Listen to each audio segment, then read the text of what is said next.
The distress beacon had been silent for 11 years. That was the first thing Lieutenant Cole Hargrove noticed when the salvage shuttle locked onto the derelict vessel drifting at the edge of the Andorian belt. Not the size of it. Not the alien hull design that no living species claimed. Not even the strange way the metals seemed to absorb the surrounding starlight instead of reflecting it. The silence. 11 years of nothing. And now the beacon was active again. Nobody had asked it to wake up. Cole pulled up the scan data on his wrist display and felt the hairs on his forearm rise. The ship was enormous. Not cruiser-class enormous. Not even carrier-class. It was something older and meaner. Something shaped less like a vessel and more like a creature that had decided to become a vessel out of sheer convenience. 3 kilometers from bow to stern. No visible weapon ports. No heat signatures. No life signs of any kind. The Andorian Council had classified it as debris 4 years ago after 3 separate survey teams came back with nothing useful.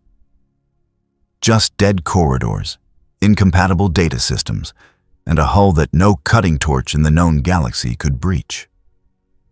They had slapped a salvage designation on it and moved on. Humans had arrived 7 months ago. Cole was not supposed to be the one going in. That was supposed to be Dr. Nadia Osei, the xenotech specialist who had spent 6 years reverse engineering Andorian atmospheric processors. Nadia was brilliant and methodical and had about 47 reasons why entering an unknown alien vessel without a full archaeological clearance was a terrible idea. Nadia was also currently unconscious in the medical bay, with a cracked rib from when the shuttle had hit unexpected debris on approach. Which left Cole. He pressed his palm against the outer hull near the beacon's source, and the metal was cold in a way that felt personal, like it was cold specifically at him. His environmental suit logged the temperature as -81 Celsius.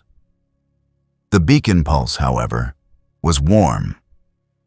Not temperature warm, frequency warm, the kind of signal that a human brain interprets as a hand reaching toward it. Cole had been doing deep space recovery work for 9 years. Work where he had walked through the husks of burned freighters and the pressurized tombs of colony ships that had gone dark mid-transit. He had a nose for what was dead and what was only pretending. This ship was pretending. He found the entry point not by looking for a door, but by feeling for where the hull wanted to be touched. That was a thing Nadia would have written a dissertation about, and Cole just did without thinking. His fingers found a shallow depression the size of a human palm, slightly recessed, positioned at chest height. Not Andorian chest height, not Vorith chest height, human chest height. He pressed his hand flat against it. The hull opened, not explosively, not with the grinding complaint of ancient machinery. It opened the way a book opens when someone finally picks it up again. A panel rolled back in 3 smooth segments, and beyond it was a corridor lit in deep amber, the glow coming not from any visible source, but from the walls themselves. While Cole stepped inside. The corridor was warm, not heated, atmosphere warm. Warm the way a room gets warm when someone who cares about you has been waiting in it. He checked his suit sensors again. Pressure was Earth standard. Oxygen levels were Earth standard. Temperature was 22 degrees Celsius, which was not a coincidence because no species in the Council maintained a standard that specific unless they had evolved on a planet almost identical to Earth. He walked. The corridor curved in a way that felt less like architecture and more like direction. It was guiding him somewhere. He followed because stopping felt wrong, the way stopping mid-sentence feels wrong. He reached a room at the end of the curve and understood immediately that it was a bridge. It was not designed for one person. The stations were arranged in a circle around a central pillar, each one shaped for a different body type, a different reach, a different set of hands. On some of the stations had controls that looked Andorian. One looked Vorith. Two he could not identify at all. One of them looked human. Cole crossed to it. The seat was exactly the right height. The console surface was angled exactly the way a person 6 feet tall would prefer. The controls were labeled in a script he did not recognize, but his hands found the activation sequence without being told. That was the part that scared him. Not the ship waking up around him, not the low vibration moving through the floor as systems he could not name began cycling back to life. Not the amber light intensifying across the whole bridge until it was almost gold. What scared him was that his hands knew where to go. The central pillar lit up. A voice came from everywhere and nowhere, low and resonant and speaking in a language Cole had never heard. But his brain was assembling meaning from it, the way it sometimes assembles meaning from music. On it said, "Authentication confirmed. Defense grid standing by." And in the space dock 14 kilometers away, every Andorian council monitor watching the derelict vessel went completely white. Outside, the ship's hull changed. The surface that had absorbed light for 11 years began to radiate it. Panels along the entire 3-kilometer length pulled back in sequence, and beneath them were weapons. Not the kind that salvage teams look for. The kind that end arguments. Cole sat in the chair that had been waiting for him and looked at a display showing the surrounding sector in more detail than any known scanner could produce. Then his radio crackled. The Andorian Council was calling, all 17 members simultaneously, on a priority channel reserved for extinction-level events. Cole let it ring twice before he answered. The salvage shuttle had a coffee thermos clipped to his belt. He unclipped it, opened it, and took a long drink while the channel indicator blinked. "Hargrove," he said. "Salvage and recovery. Go ahead." The silence on the other end lasted 4 full seconds. Then the lead council voice, translator perfectly flat, said, "Lieutenant, we must discuss what you have done." Cole looked at the weapons display, at the amber light, at the controls his hands had already memorized. "Sure," he said. "But you should know the ship already ran its own authentication. I'm not flying it, and it accepted me." Another silence. "That is," the council voice said very carefully, "not possible." Cole looked at the central pillar. The pillar looked back. "Yeah," he said. "I'm getting that a lot today." The council's full diplomatic channel opened 17 minutes later, and by then Cole had found the ship's designation registry in a sub-panel that lit up the moment his left hand brushed it. The ship's name, Unks, rendered in the unfamiliar script and then translated in real time by a system that had apparently been waiting to translate for a very long time, was something between a title and a warning. The closest English equivalent the onboard system offered was "The Last Arbiter." Cole wrote it on the back of his hand with a grease pencil. Old habit. The council's lead representative was a senior Andorian diplomat named Vos Kett, which Cole knew because Vos Kett had been the one to sign the salvage designation 4 years ago. Cole had read the file. Vos Kett had also been the one to declare the ship structurally inert and culturally unaffiliated, meaning no living species had a claim to it. That paperwork was going to be interesting to revisit. "Lieutenant Hargrove." Vos Kett's translated voice carried the particular flatness of someone working very hard to sound calm. "Egan, we are requesting that you step away from the vessel's primary controls immediately." "I'm not at the primary controls," Cole said. "I'm at one of the secondary stations. There are 6 others, and I haven't touched them." "The weapons array is active." "Yes." The weapons array was rated as non-functional by 3 independent survey teams. "Also yes." A pause. Lieutenant, we need to understand how you initiated the system. The hull was impenetrable. The entry protocol was unknown.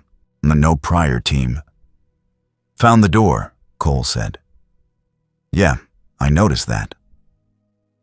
He pulled up the ship's internal schematics on the display in front of him. The last arbiter was not simply large. It was layered.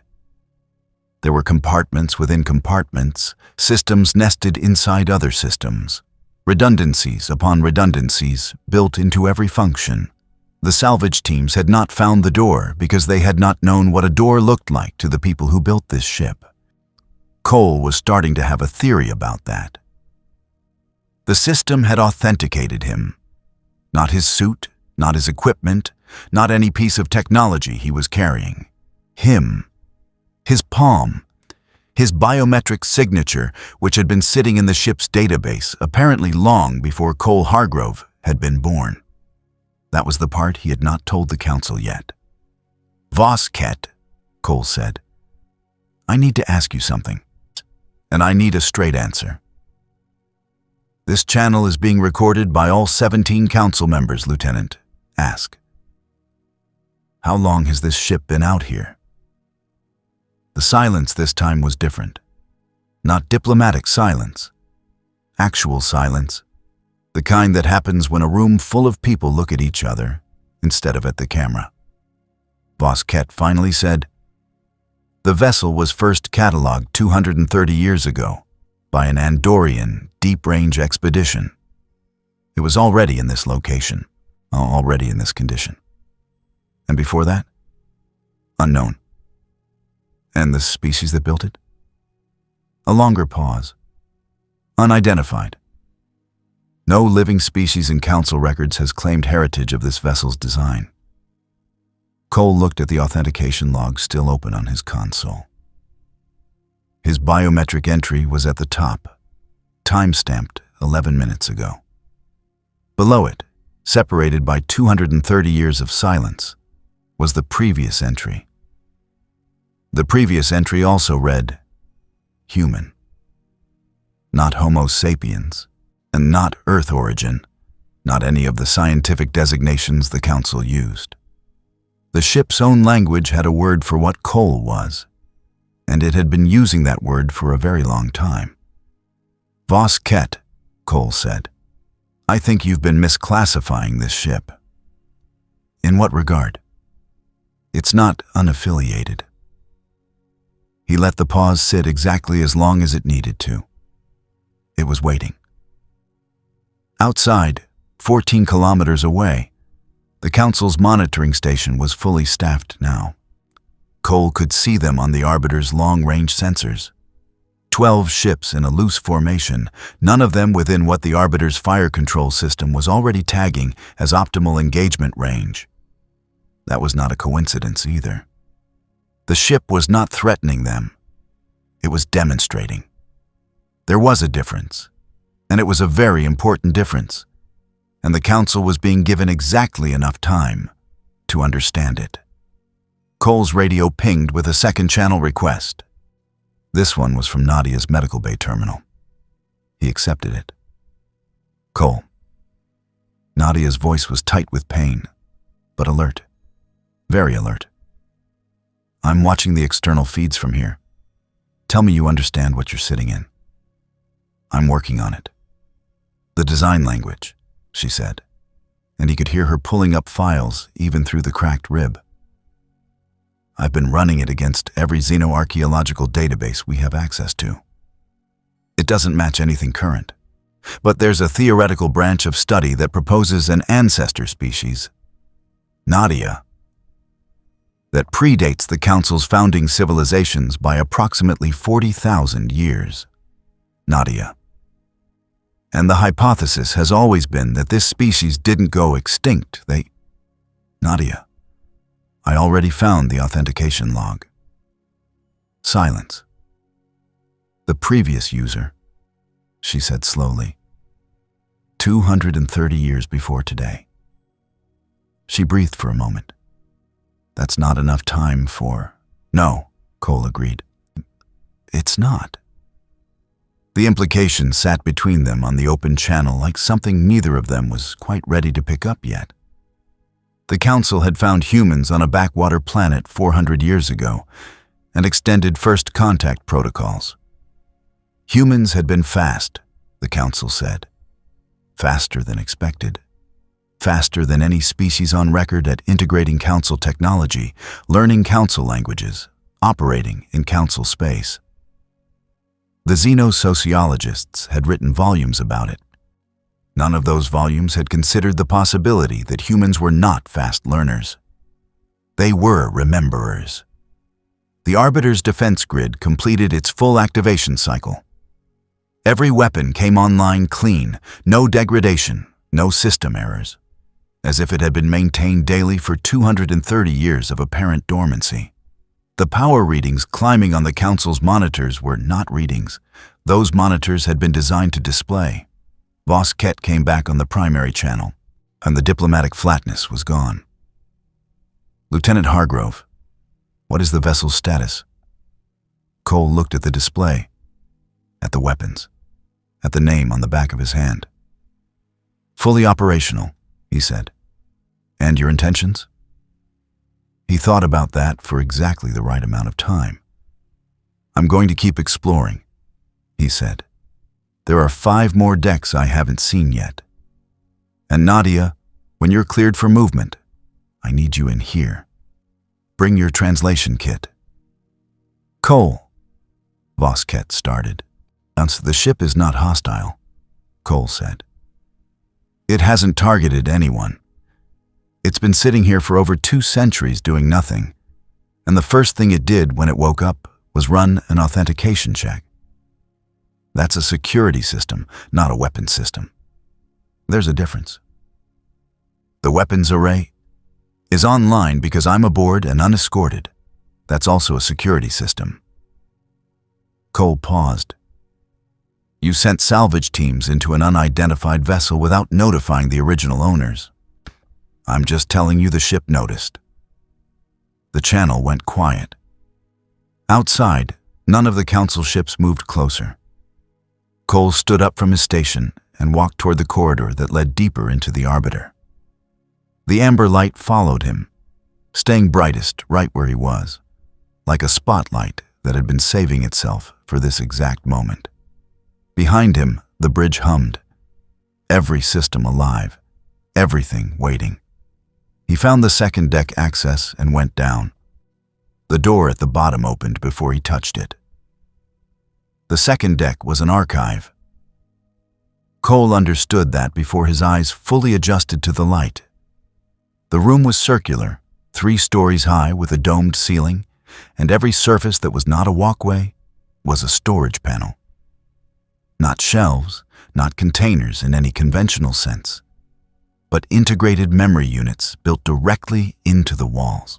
Each one the size of a textbook and labeled in the same unfamiliar script that the Arbiter used throughout. The translation system in the bridge console had followed him. That was the only explanation for why the labels were already making sense as he moved past them.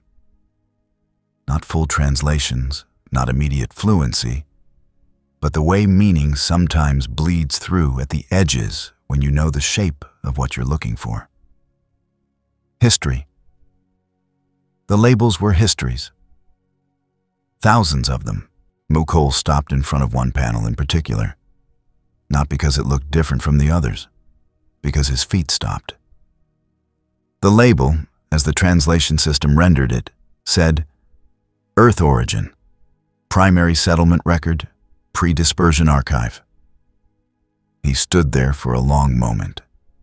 Then he reached out and pressed the panel the same way he had pressed the hull outside, not looking for a button, just feeling for where the surface wanted to be touched.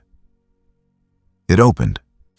The projection that came out of it was not a hologram in any sense the Council used. It was more like memory made physical, a 3-dimensional rendering of something that had been observed firsthand and recorded with the intention of being perfectly preserved. It hung in the air in front of Cole at exactly eye level. It was Earth. Not current Earth, not the Earth of 400 years ago when the Andorian expedition first made contact. Older Earth. Not Earth without city lights visible from orbit. Earth with ice sheets that no longer existed, coastlines that had shifted, a single landmass that the geological record called something humans now pronounced wrong because they had learned the name from their own distant descendants who had forgotten most of the vowels. Cole stared at it for a long time. His radio had gone quiet. The council was still out there, 14 kilometers away. But they were not talking. He suspected they were having a very private and very urgent internal conversation. Nadia came over the medical bay channel, quieter now. "Cole, what are you seeing?" "A record of Earth," he said. "Old Earth. I'm guessing the archive goes back at least 40,000 years based on the geography." She made a sound that was not quite a word. "The ship wasn't found drifting," Cole said. "It was left here. Someone parked it here and set the beacon to activate under specific conditions." "Human biometrics," Nadia said. "Human biometrics," he confirmed. "That means someone built this ship who understood what humans would eventually become, what we would eventually look like biologically, 40,000 years ago. Or, Cole said, they knew because they were us, a version of us that had already gotten there." The projection of old Earth rotated slowly in front of him. First, he could see the continent that would eventually become North America.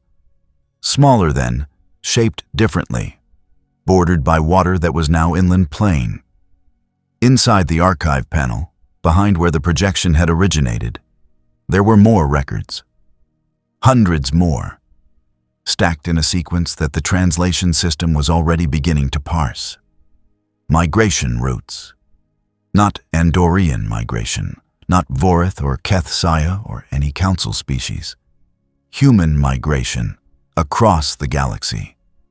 Dozens of systems. Colonies so old that the stars they orbited had shifted measurably since the records were made. The Arbiter had not been drifting in the Andorian belt by accident. It had been positioned here because this was a waypoint, a marker on a path that humans had once traveled so thoroughly that they had left a fully armed, fully operational warship here specifically, so that when the next wave of humans came through, they would have something to come home to. Cole sat down on the floor of the archive room because his legs made that decision independently. 230 years ago, another human had stood in this room, had touched these panels, had read these records, and had walked back out and told no one, because the council in that era would not have handled it well. And humans in that era were still learning how to exist in council space without being patronized to death. That human had kept the secret, and had let the Arbiter go back to sleep, and had trusted that eventually someone else would come. Cole pulled out his grease pencil and his field notebook, the one he was not supposed to be keeping because all logs were supposed to go through the official recovery database. He started writing. Not for the council, not for the record, for the next person. The Arbiter's hum deepened around him, not threatening, approving.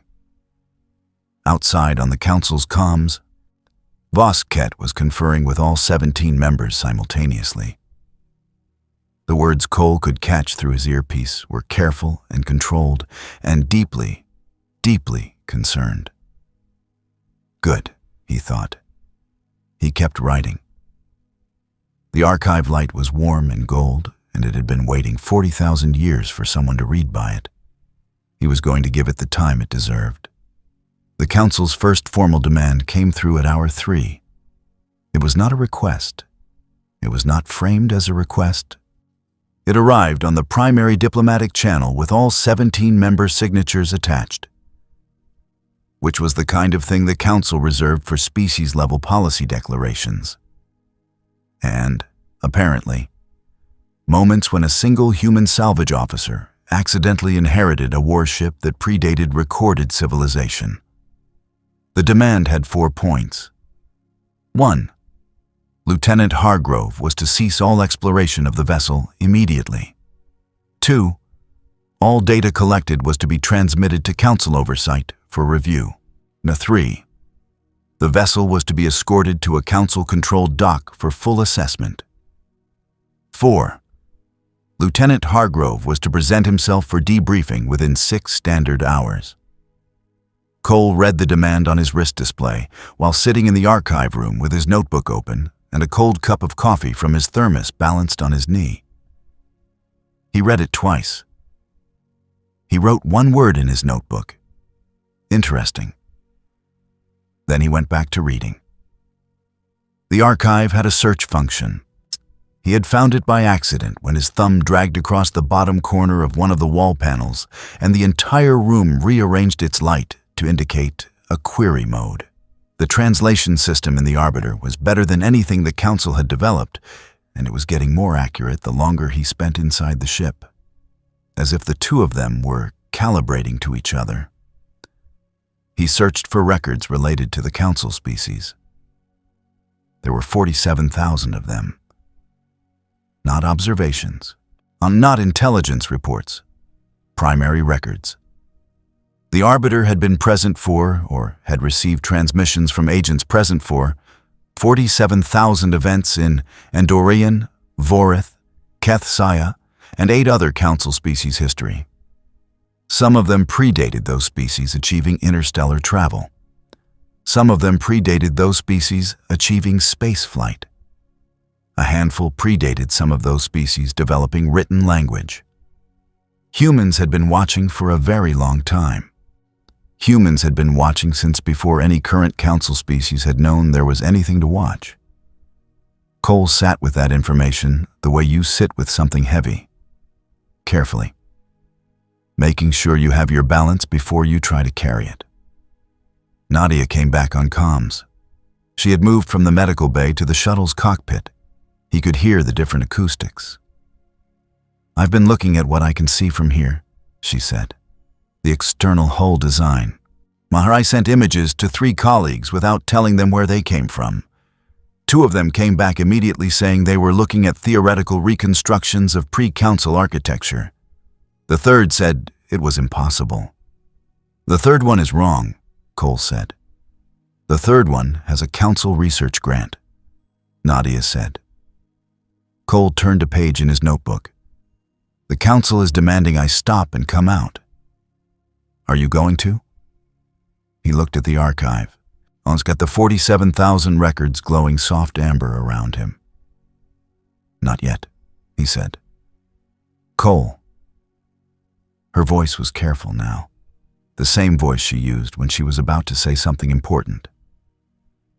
The Council ships moved. 3 of them repositioned 15 minutes ago. They are now at what the Arbiter's system is flagging as. "I see it," Cole said. He had a secondary display open on his wrist, showing the external sensor feed. Then 3 Council vessels had moved from the loose formation into a tighter grouping directly between the Arbiter and the nearest transit corridor. The route back to human-affiliated space. Not weapons out, not targeting, but positioned. "They're not blocking us," Cole said. "They're demonstrating that they could." "Same thing you said about the Arbiter's weapons earlier." "Yes," Cole said. He stood up and walked back through the archive toward the stairs. Mobbing the amber light tracked him without hesitation, that same personal spotlight quality that he had stopped questioning. The bridge felt different the second time he sat in the chair. Not different in the chair itself, which fit exactly as before. Different in the way the displays responded, a hair faster, a fraction more intuitive, as if an hour of occupancy had recalibrated something. The Arbiter was learning him the way he was learning it. He opened the Council channel. "Vosket," he said. "I received the formal demand. Lieutenant Hargrove." The diplomatic flatness was back, but there was something underneath it that was not there before. Not anger, not quite fear. Something in between. We require your compliance. I understand, Cole said. I have some questions first. This is not a negotiation. I know, Cole said. These are not negotiating questions. They're historical questions. Your council has 17 member species. How many of them have a documented ancestral record that predates 4,000 years? Silence. I'm asking, Cole said. Because the Arbiter's archive has documented observation records for every council species going back further than your oldest verified histories. In some cases, significantly further. I think before we talk about what happens to this ship, we should talk about what this ship knows. Vosket said nothing for 11 seconds. Cole counted. What are you proposing, Lieutenant? I'm not proposing anything yet. I'm telling you that this archive exists, and that it belongs to a species with a 40,000-year history of active presence in this galaxy. And that species just had its property authenticated by a living member. Cole pulled up the weapons display. Not to use it, to see it clearly. I'm going to keep reading, he said. When I have a complete picture of what's in this archive, I'll come out and we can have a real conversation. And that's going to take approximately 12 more hours. If your ships maintain their current position through that period, I'll treat it as a professional courtesy and not noted in my recovery log. Another silence. And if we do not maintain that position? Vosket asked. Cole looked at the fire control display. The Arbiter had been tracking all 17 Council ships since the moment they arrived.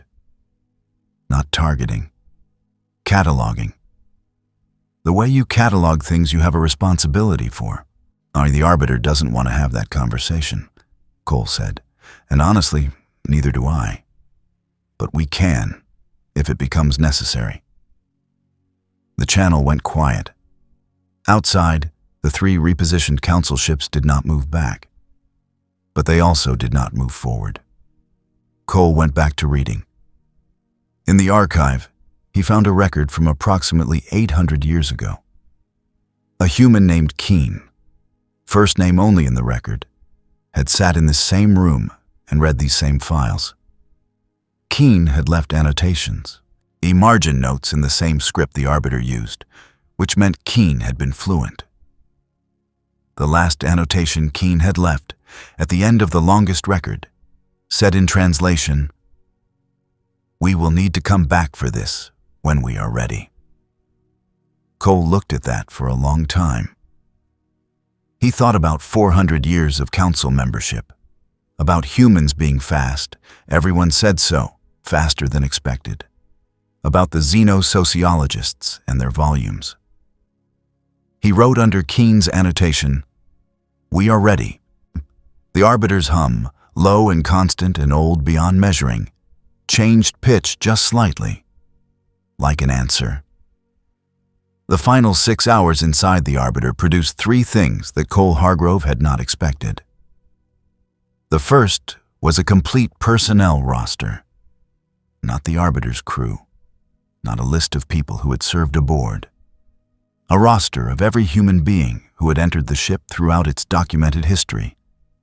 Authenticated by biometric record, and cross-referenced with names and dates and the world of origin each person had listed at time of entry.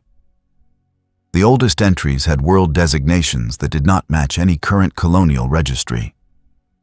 They matched the archive's stellar cartography, the ancient maps of a galaxy being explored by people who had not yet learned to call themselves the same name across all their scattered settlements. The newest entry before Cole was Keen, 800 years ago. The entry before Keen was 400 years before that. Then another gap, and another. Each human separated from the next by centuries, some by longer. A line of people stretching back across millennia, each one finding the ship, each one sitting in this archive, each one leaving and telling no one. Cole understood the pattern. None of them had been ready. Not for the Council's reaction, not for what it would mean to the fragile position humans occupied in Council space. Newcomers still.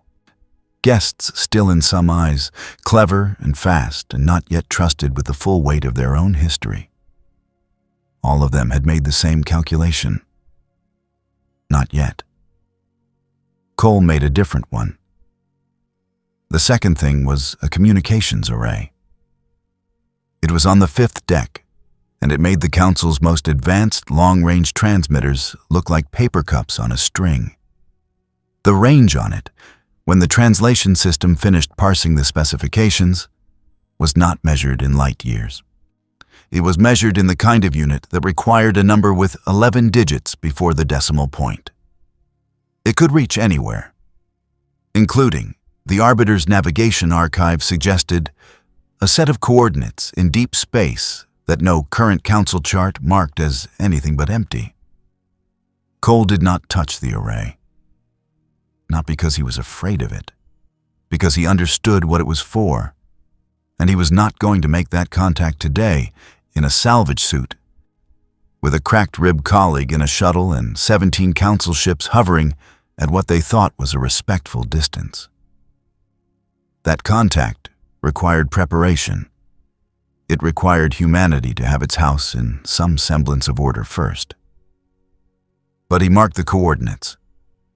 He wrote them in his notebook in the old notation system the Arbiter used, which his hands had been reading fluently for 2 hours now without any conscious decision to learn it. Another remembering. Another thing that had been waiting.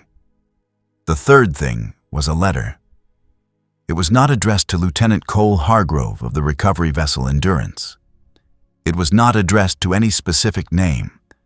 It was addressed in the Arbiter's script to the one who returns and sits and stays and does not leave. It was short.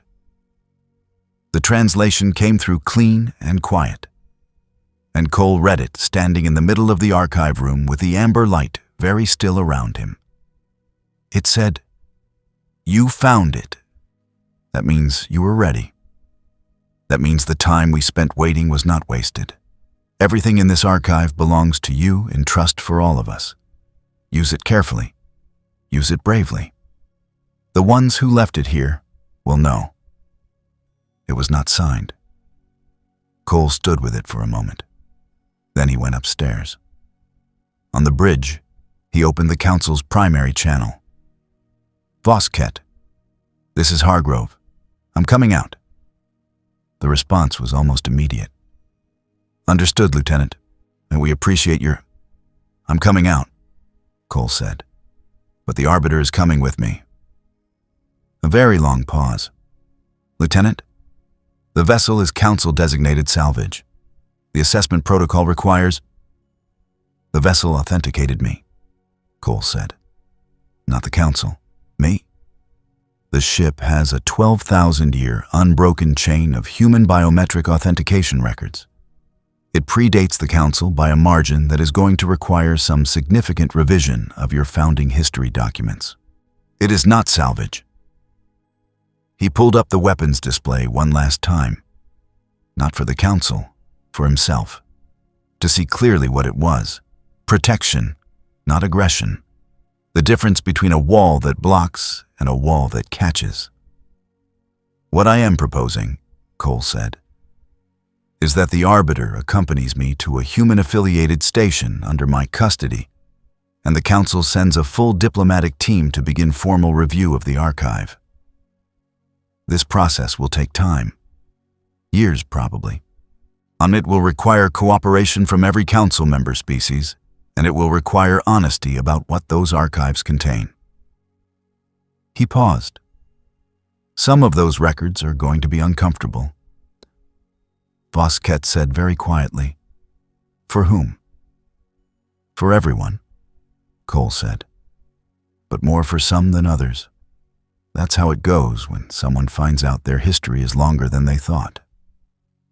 The Council channel went to muted internal conference. Cole watched the indicator blink for 4 minutes and 31 seconds. Then, Voskett came back.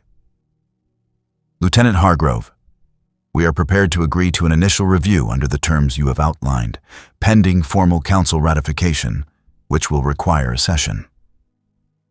Fair enough, Cole said. I am obligated to note that this represents an unprecedented legal situation. I know. I am further obligated to note that the Human Representative Council has not been informed of any of this. They will be, Cole said. I'll make the call myself. And what? Voskett said. And the diplomatic flatness had something entirely new underneath it now. Something that, in an Andorian, might have been the closest equivalent to awe. Do you intend to tell them? Cole picked up his thermos. Empty. He looked at it for a moment. I'm going to tell them, he said, that we found something that was left for us, and that it was worth the wait. He closed the channel.